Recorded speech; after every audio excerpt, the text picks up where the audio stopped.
Les nouvelles, une présentation d'Accès Toyota de Rouyn-Noranda. C'est le concessionnaire avec la gamme de véhicules la plus diversifiée sur le marché, en plus d'être le leader des modèles hybrides dans la région.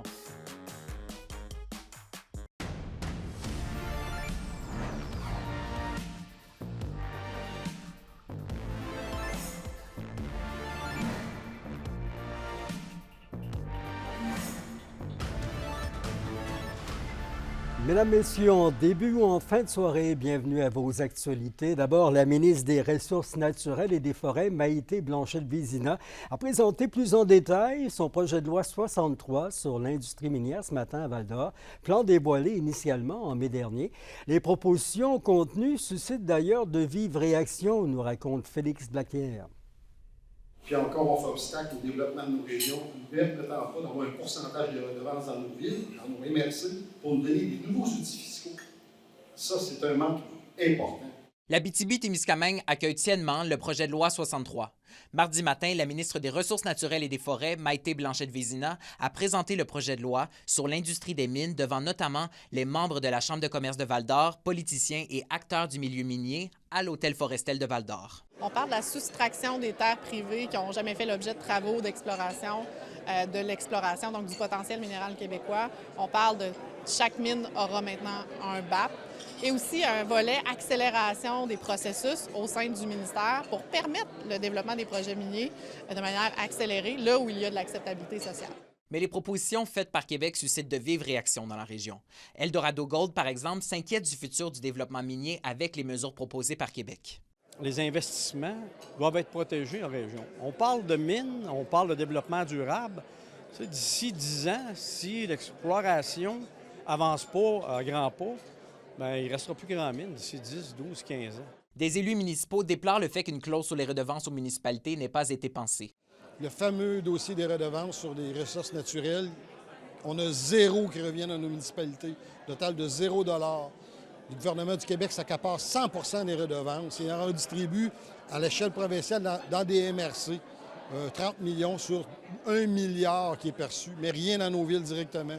Et pour la coalition Québec Meilleure Mine, le gouvernement provincial n'accorde pas une assez grande place au développement durable dans la mouture actuelle du projet de loi. De notre analyse, basée sur nos recommandations qu'on avait faites il y a de cela un peu plus d'1 an, on constate qu'à peine 10 % là, de ce qu'on demandait s'y retrouve. C'est pour ça que ce matin, j'ai pris la parole pour dire, attendez, là, avant de présenter ce projet de loi-là comme harmonieux ou durable, il faut travailler là, afin d'atteindre ces objectifs-là, parce qu'en ce moment, ce n'est pas ce qu'on trouve sur la table. Le projet de loi va être à l'étude à l'Assemblée nationale dès cet automne, où les différents acteurs du milieu déposeront leur mémoire afin de se faire entendre et d'espérer influencer la constitution finale de la loi 63. Félix Blacquière, RNC Nouvelles, Val-d'Or.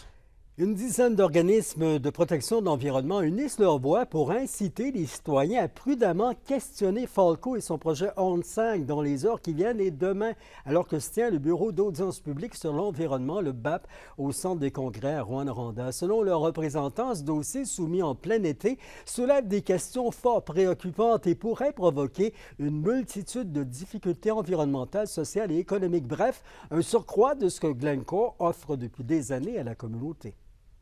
On joint notre voix là, à plusieurs organismes environnementaux et communautaires là, pour inviter la population à participer massivement aux audiences du BAP. Là. Il faut savoir que le projet ORN 5, ce sera une mine d'or qui exploitera un gisement là, dans les galeries, un gisement polymétallique là, dans les galeries de l'ancienne mine Noranda, donc sous les installations actuelles de la fonderie ORN. Ce sera une mine urbaine, ce sera notre voisin immédiat, donc c'est important que la communauté s'informe et se penche sur les enjeux névralgiques là, parce qu'on aura à cohabiter avec cette... Environnementalement parlant, il ne faut pas regarder ça passer comme du beurre dans le poêle. C'est inquiétant pour vous?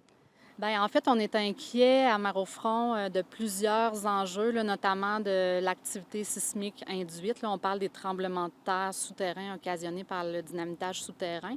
Puis c'est plus un secret pour personne, là, des tremblements de terre en région dus à l'activité minière. Il y en a plusieurs.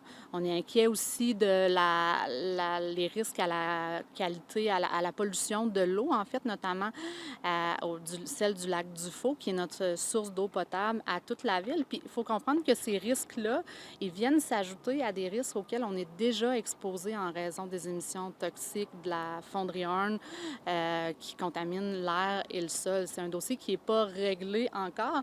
Puis d'autant plus que on n'est même pas sûr que la capacité d'accueil du milieu, là, il est à saturation. Là, 500 nouveaux travailleurs, ça fait beaucoup de monde à loger. On est en pleine crise du logement. Il manque de garderies, il manque de médecins, il manque de dentistes. Donc, ce sera une pression réellement supplémentaire sur notre milieu, là. Par ailleurs, de nombreux citoyens étaient au conseil de ville hier soir à Rouyn-Noranda, déjà plusieurs heures avant le début des audiences du projet Horn 5. Ils ont interrogé les élus sur une éventuelle participation financière de Falco au développement de la ville, comme s'y était engagée la fonderie Horn et Glencore. Des compensations financières qui sont monnaie courante à travers le Québec.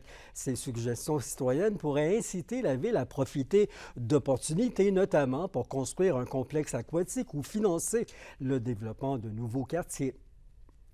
Il y a des citoyens qui ont fait des interventions fort éloquentes là, qui demandaient à la Ville s'ils avaient déjà initié une entente de négociation avec Ressources Falco, comme la fonderie Hearne l'a fait. Une entente là, qui leur permettrait de demander des compensations pour les risques et les nuisances que Ressources Falco ne peut ni éviter ni atténuer. Puis ça s'est fait ailleurs au Québec, là, dans plusieurs projets. Il y a des municipalités qui ont réussi à obtenir ce type de compensation financière-là. On pense à Havre-Saint-Pierre avec le projet de la Romaine et à Saint-Michel-des-Saints avec le projet Matawini. Peut-être aussi Northvolt bientôt avec Saint-Basile-le-Grand. Là, ouais. Effectivement. Là, je pense que les municipalités ont intérêt à demander ce type de compensation-là. C'est la semaine prochaine et d'ici au 15 septembre qu'auront lieu les marches destinées à la promotion et au financement de la Fondation du Rhin. En Abitibi-Témiscamingue, 400 patients, dont 90 qui reçoivent plus de 1000 heures de dialyse par année, bénéficient de l'organisation dans les 4 centres régionaux. Des marches ont lieu à Lassar le 7 septembre, le 14 à Rouyn-Noranda et le 15 à Val-d'Or. Une blague a faussement alerté les policiers de la Sûreté du Québec. Ça s'est passé vendredi dernier. Écoutez, les autorités ont reçu un appel d'urgence dans le secteur de Val-d'Or. Un citoyen qui rapportait un enlèvement en cours avec plusieurs hommes cagoulés qui auraient enlevé et séquestré un jeune homme.